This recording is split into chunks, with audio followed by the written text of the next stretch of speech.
Assalamualaikum warahmatullahi wabarakatuh.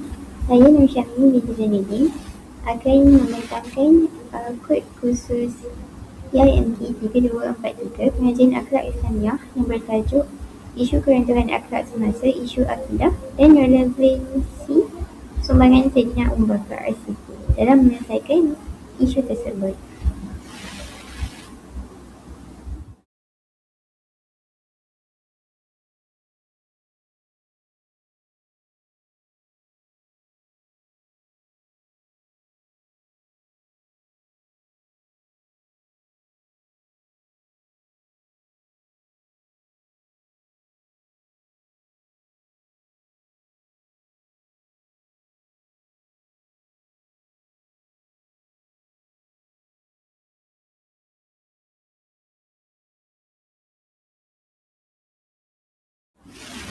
Baiklah, jadi kita memulakan perbincangan kita berkenaan dengan isu kerentuhan akhlak semasa, iaitu isu akidah. Pertama sekali, saya akan membacakan satu sabda Rasulullah SAW daripada Abu Hurairah radhiyallahu anhu. Beliau berkata, Rasulullah SAW bersabda, "Inna akmalal mu'minin imanan ahsanuhum khuluqan." Mafhumnya, sesungguhnya orang yang paling sempurna imannya di antara kalian adalah yang paling baik akhlaknya. Riwayat Abu Daud 462. Sebenarnya kat sini pentingnya untuk kita faham dulu hadis atau sabda Rasulullah ni, sebab kita akan masuk kenapa akhlak dan akidah ni saling berkait.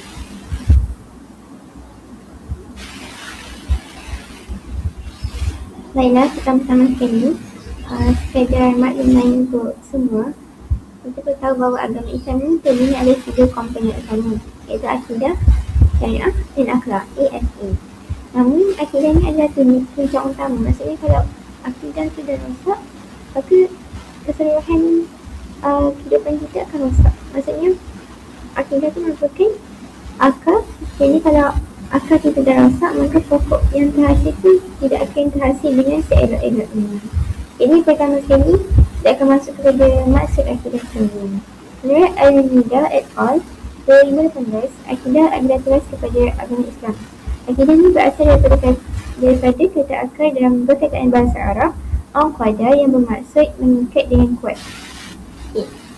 ataupun satu simpulan yang kuat, merujuk kepada kepercayaan yang dipegang teguh dan tidak boleh diubah, yang menjadi asas keimanan seseorang muslim dan membentuk pandangan seorang muslim terhadap Allah, alam semesta dan tujuan hidup mereka. Maksudnya kat sini akidah ni adalah asas keimanan kita, dan akhlak tu adalah manifestasi daripada akidah tadi. Jadi akhlak ni saling berkait. Maksudnya akhlak asas seorang tu adalah cerminan daripada akidah dia sendiri. Kalau akidah dia kuat, maka dia akan menaikkan akhlak yang mulia. Kalau akidah dia lemah, maka akhlak dia pun akan turut rosak. Jadi segala hubungan, segala perkaitan yang saya bincangkan tentang antara hubungan antara akidah dan akhlak ni, kita boleh dibayangkan seperti sebuah pokok yang ada akar, yang ada ranting, yang ada buah. Jadi akar tu adalah melambangkan akidah kita, dan buah yang terhasil tu adalah akhlak kita. Sama ada dia akan menghasilkan buah yang elok ataupun buah yang tidak elok, atau bahkan tidak melahirkan buah apa-apa pun, apa-apa sekalipun. Maksudnya kita nak tengok balik pada akal kita. Adakah akidah kita sudah mantap?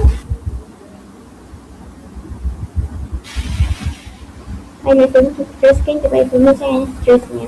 Kita perlu tahu juga kenapa akidah ni sangat penting dalam kehidupan kita sebagai seorang Muslim. Yang pertama sekali, akidah ni merupakan asas kepada penerimaan amal kita. Dibayangkan akidah kita ni tak betul, maksudnya kita beribadah, kita buat banyak ibadah, solat 5 waktu tambah dengan solat sunat, adanya fikir-fikir kita buat, dan amalan sunat yang lain. Tapi hati kita ni, rekod kita ni, pegangan kita ni bukan betul-betul kepada Allah dan kerana Allah. Maksudnya niat kita tu kita buat tu hanya untuk pujian manusia, hanya untuk kenyaan ataupun niat selain kepada Allah, maka amalan kita akan menjadi sia-sia. Sebab itu pentingnya kita belajar tentang ilmu tauhid, tentang akidah ni, supaya insya-Allah setiap amal kita buat walaupun sedikit, insya-Allah akan diterima oleh Allah. Jadi yang kedua, akidah juga mampu untuk membentuk worldview Islam. Worldview Islam ni adalah cara pandang kita sebagai seorang Muslim terhadap Islam, dan cara pandang orang bukan Muslim pun sendiri terhadap Islam.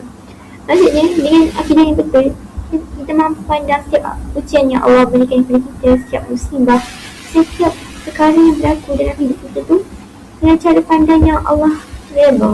Maksudnya kalau kita uji, kita tidak bersangka buruk kepada Allah, malah kita bersyukur kerana itu adalah salah satu tanda yang Allah masih menyertai kita. Inilah cara pandang yang positif dalam Islam. Yang ketiga, kita juga mampu untuk membina konsep kebahagiaan. Kebahagiaan yang dimaksudkan bukanlah kebahagiaan berdasarkan materialistik, tapi kebahagiaan dari segi ketenangan hati, dari segi iman yang mantap, kepuasan jiwa kita terhadap apa yang kita buat, landaskan apa yang Allah redha dengan apa yang kita buat. Itulah kebahagiaan yang terbaik di sisi Allah. Jadi seterusnya, akidah juga mampu untuk menjamin kestabilan sosial. Kestabilan sosial dimaksudkan adalah bila semua orang berpegang dengan akidah yang kukuh, akidah yang sahih, maka insya-Allah akan mengelakkan daripada berlakunya perpecahan, adanya gejala murtad dan sebagainya.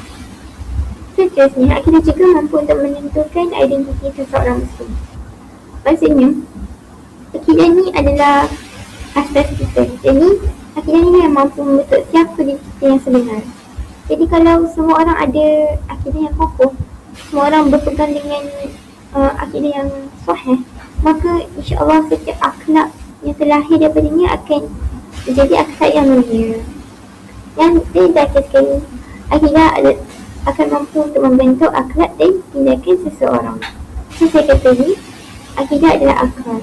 Jadi bila akal kita baik, kita subur, kita jaga dengan baik, insya-Allah buah yang terhasil itu adalah buah yang elok, akhlak yang mulia.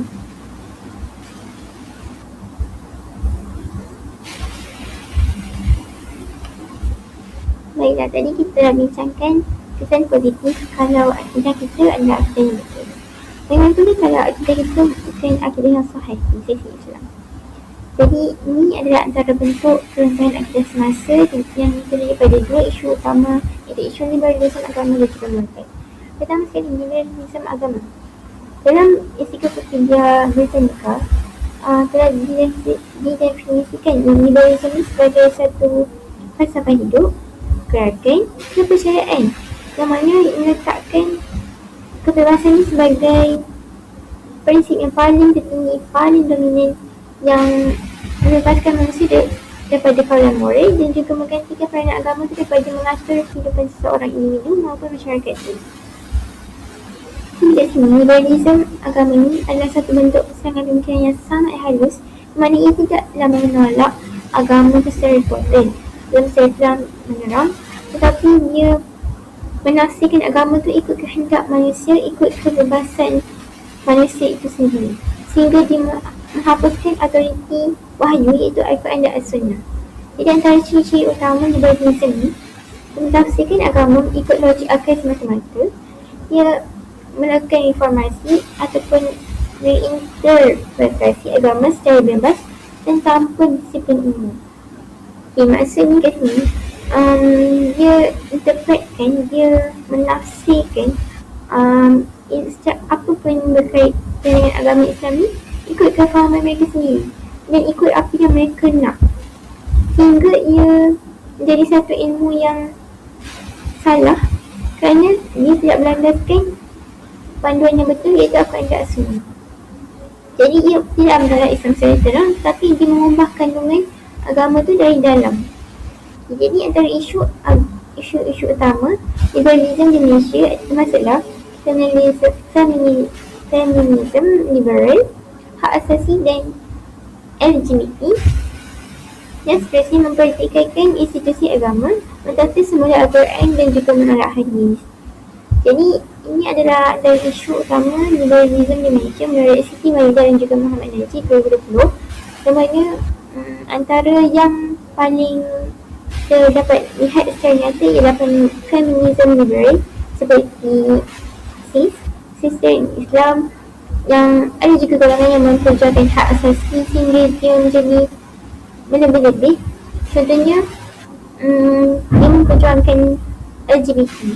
Kita tahu LGBT salah, tapi pihak liberalism ni dia menyokong LGBT ni dan ingin membetulkan apa yang batil di sisi Islam.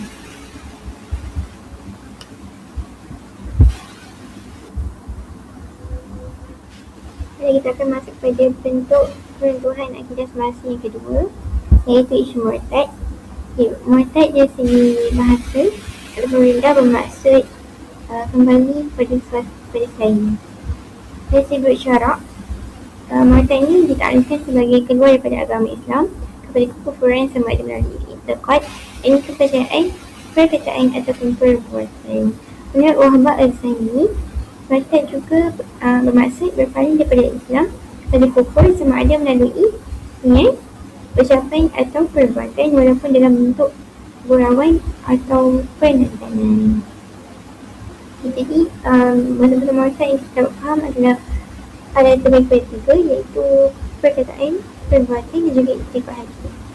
Perkataan ini contohnya bila seorang tu sengaja mengucapkan perkataan yang bertentangan dengan hukum Islam, yang membenci Allah, ataupun sama ada berkaitan dengan tauhid, ibadah dan akhlak dan sebagainya. Contohnya dia menghalalkan perkara yang haram, ataupun dia melontarkan kata-kata yang menunjukkan dia benci terhadap hukum agama ataupun terhadap Allah sendiri. Jadi itu adalah salah satu bentuk murtad. Yang kedua ialah perbuatan. Dari segi perbuatannya, contohnya bila seorang tu melakukan satu perkara yang bercanggah dengan apa yang Islam ajar. Contohnya dia sembah selain kepada Allah, dia buat perbuatan ikut orang barat yang memang bertentangan dengan ajaran Islam, atau perbuatan yang boleh menyumbang kepada kemungkaran. Contohnya dia bergantung kepada pertolongan iblis dan syaitan dan sebagainya. Yang ketiga ialah i'tiqad hati. I'tiqad hati ni sama ada segi rasa was-was atau rasa ragu kepada apa yang sebagai kita beriman. Contohnya kepada perkara gaib. Contohnya kita ragu-ragu tentang wujudnya perkara gaib seperti wujudnya hari kiamat, ataupun malaikat, syurga, neraka, ataupun balasan dekat akhirat kelak. Itulah bahayanya i'tiqad, kerana i'tiqad ni dia kadang hanya satu perasaan ragu-ragu atau was-was, tapi perasaan ini hanya boleh mengeluarkan rasa kebaikan dalam kita kepada Yang Maha Pencipta. Jadi antara isu dan realiti murtad di Malaysia adalah yang berlaku secara senyap dan tersembunyi. Maksudnya kita kan tak tahu pun seorang itu murtad, tapi dari segi perbuatan yang dibuat ikut hati dia sendiri sudah melambangkan bahawa dia ni telah keluar daripada Islam. Dan ini sedikit isu terkini yang terdapat di media sosial berkenaan dengan isu akidah yang membawa kepada keruntuhan akhlak. Jadi contohnya seperti pengaruh imam kami yang mana dia mengaku bahawa dia ni mengalami masalah tekanan mental, penghasaan dan sebagainya, sehingga dia membuat keputusan untuk bertatu pada badan dia sendiri. Jadi ada juga pernyataan daripada individu yang memiliki akaun di sosial media, mana dia kata, I honestly stopped doing doa years ago that even anything I wish for. Jadi maksudnya dia nak kata yang dia solat tapi dia tak nak berdoa kepada Allah.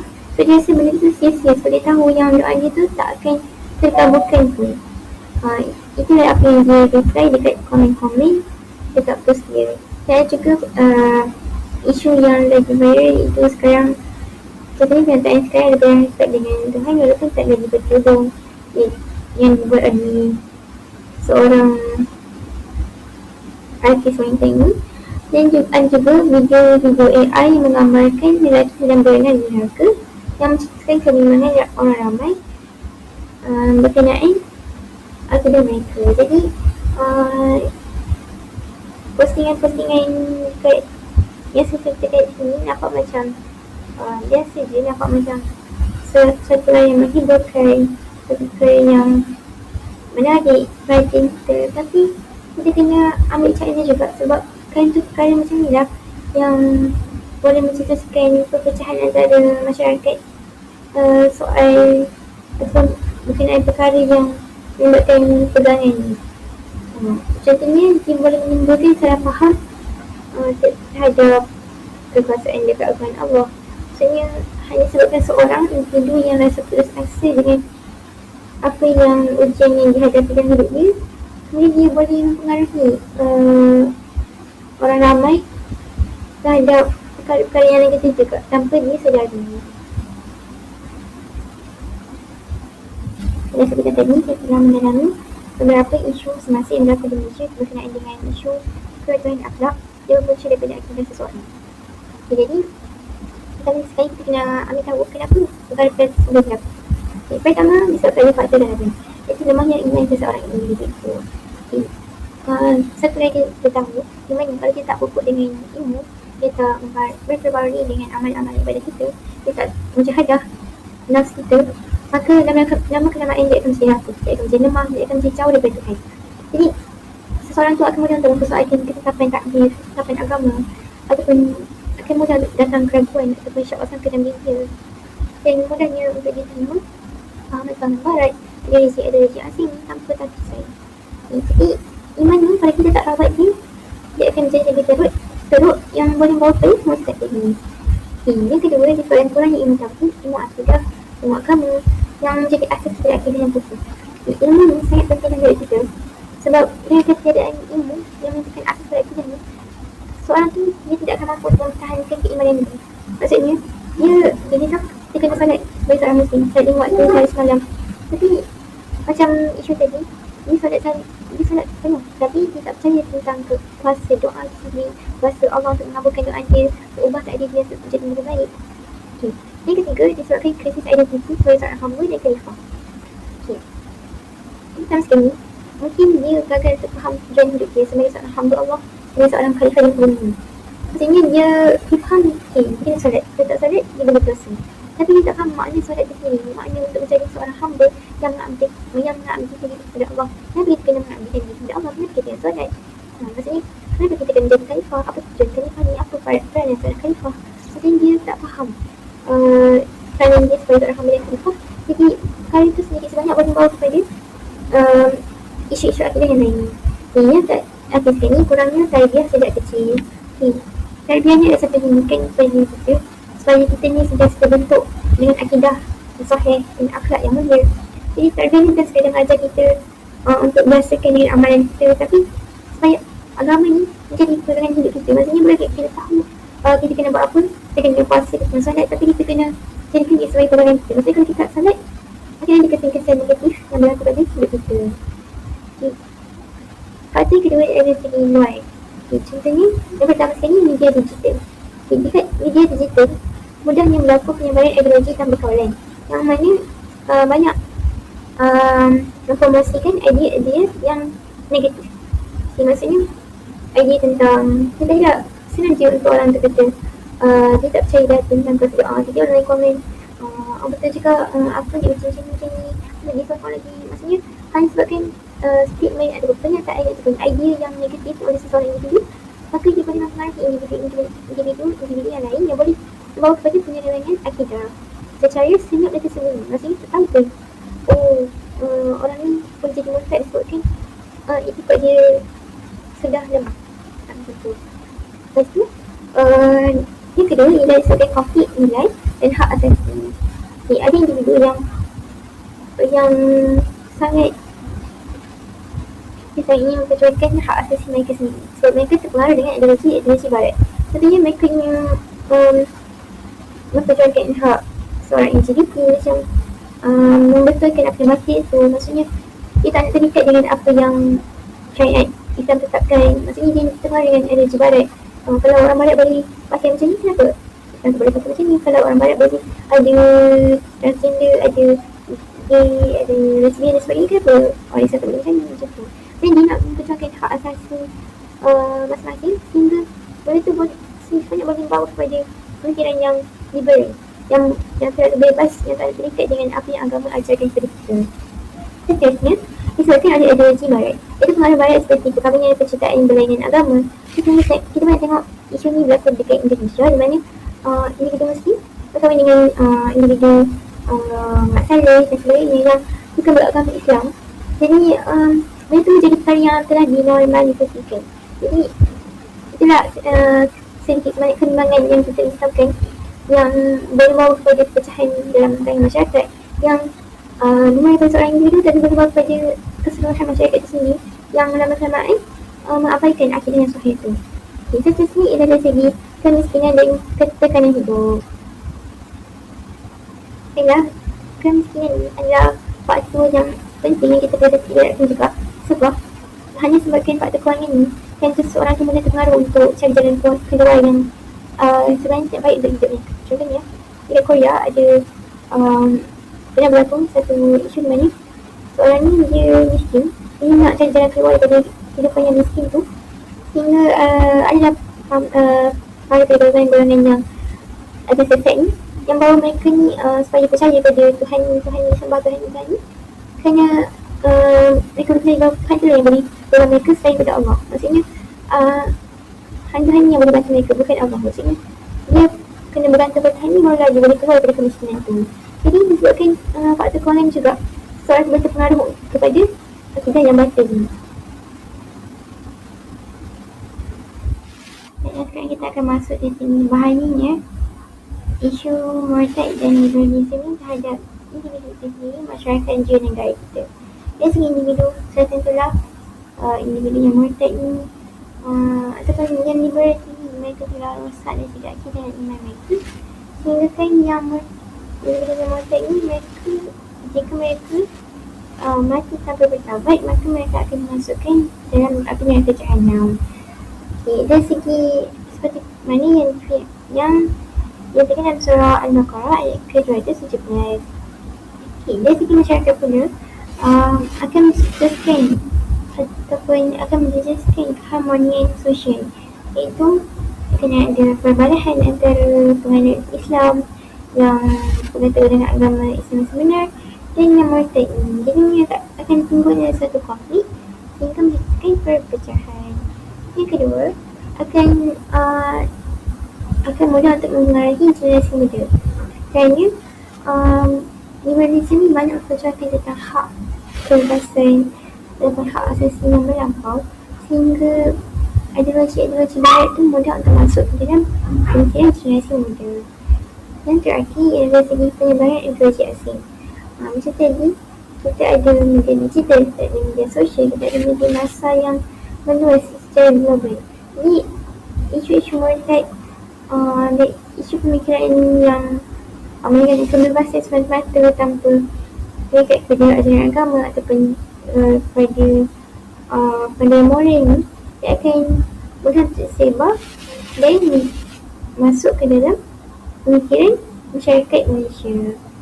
Jadi terakhir sekali dari segi negara, isu murtad dan liberalisme sedikit banyak akan menjejaskan keselamatan dan kestabilan agama, kerana dia akan mencetuskan konflik antara penganut agama Islam sendiri, antara institusi agama yang ada di negara kita tentang isu-isu murtad. Jadi sebenarnya dia akan menjejaskan keharmonian masyarakat yang ada dekat dalam negara itu. Dan sekarang kita akan teruskan dengan bagaimana kita boleh contohi sumbangan tokoh Islam itu saja yang Abu Bakar As-Siddiq dalam memelihara akidah umat. Ini kita boleh aplikasikan hingga hari ini. Yang pertama, ketegasan dalam berprinsip. Abu Bakar pada zaman pemerintahannya beliau telah memerangi golongan murtad dan palsu seperti masyarakat Al-Kazab dan juga memerangi golongan yang lain untuk membayar zakat. Jadi tindakan beliau adalah dengan mengajarkan perang Riddah dan juga menyatukan umat di bawah satu prinsip akidah yang betul dan sahih. Jadi beliau berpegang pada prinsip aku demi Allah aku akan memerangi sesiapa yang membagikan antara salat dan zakat riwayat Al-Bukhari. Jadi apa yang kita boleh aplikasikan pada hari ini adalah dari segi negara kita sendiri dan institusi agama yang ada pada kita perlu bersikap tegas dalam melaksanakan hukum-hukum agama.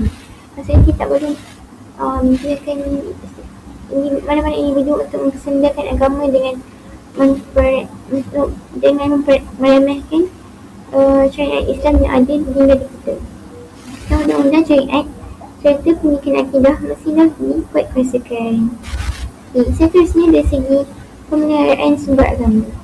Sumber agama itu akan dilaksanakan adalah sangat penting kerana menjadi asas dan panduan kepada kita sebagai umat Islam.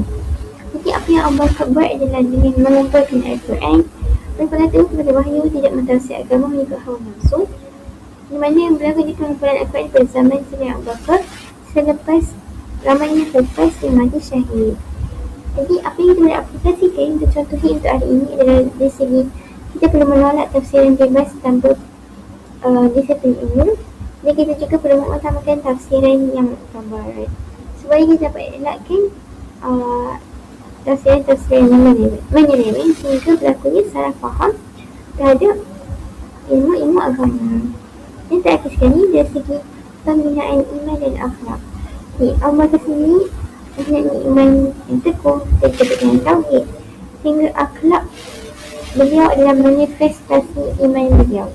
Jadi antara akhlak Abu Bakar adalah bersikap dengan zuhud, bermurah, tawaduk dan juga penyayang. Jadi apa yang kita boleh contohnya adalah dari segi dakwah yang dimaksudkan bukan hanya dari zuhud kita bolehkan kena buat ni, jangan buat ni. Tapi kita kena jadikan diri kita ni sebagai contoh teladan kepada orang lain sehingga kita dapat tarik masyarakat untuk kembali kepada ajaran Islam yang sebenar melalui akhlak kita yang mulia.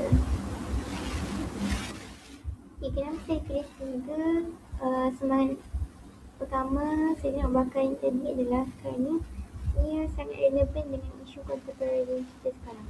Contohnya dalam konteks liberalism agama telah wujud kecenderungan mentafsir agama ni secara bebas berdasarkan akal semata-mata dan konteks semasa hingga menolak autoriti wahyu itu sendiri. Jadi kaedah Abu Bakar telah menunjukkan bahawa akidah ni tiada ruang untuk kompromi langsung. Maksudnya dalam hal agama, dalam urusan agama kita tak boleh nak ada kompromi. Kita perlu ada garis pemisah yang jelas antara kebenaran yang hak dan yang batil supaya jadi orang yang boleh mempersedakan hukum-hukum agama. Yang kedua, isu liberalism juga banyak berpunca daripada tafsiran bebas tanpa autoriti dan juga salah faham terhadap nafs Al-Quran dan As-Sunnah itu sendiri. Jadi dengan cara kita memelihara sumber agama tu, kita dapat memastikan ajaran agama Islam tu kekal yang asli dan tidak berubah ikut yang bid'ah. Dan kita juga dapat mengelakkan salah faham atau penyelewengan makna agama itu sendiri. Maksudnya dengan cara kita pelihara sumber asas iaitu Al-Quran dan Sunnah, maka segala yang tak baik, segala yang menyeleweng itu kita dapat elakkan. Yang terakhir sekali ialah punca utama keruntuhan akidah hari ini adalah disebabkan lemahnya iman dan juga krisis identiti.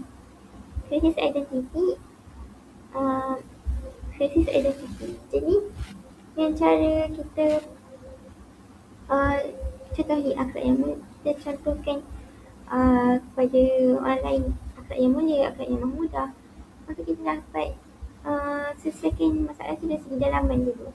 Maksudnya bukan dari segi kita sebarkan dakwah secara luaran, tapi kita betulkan juga dalaman kita. Kita tambiah balik diri kita betulkan balik akhlak kita, iman kita, akidah kita supaya menjadi akidah yang sahih dan kokoh.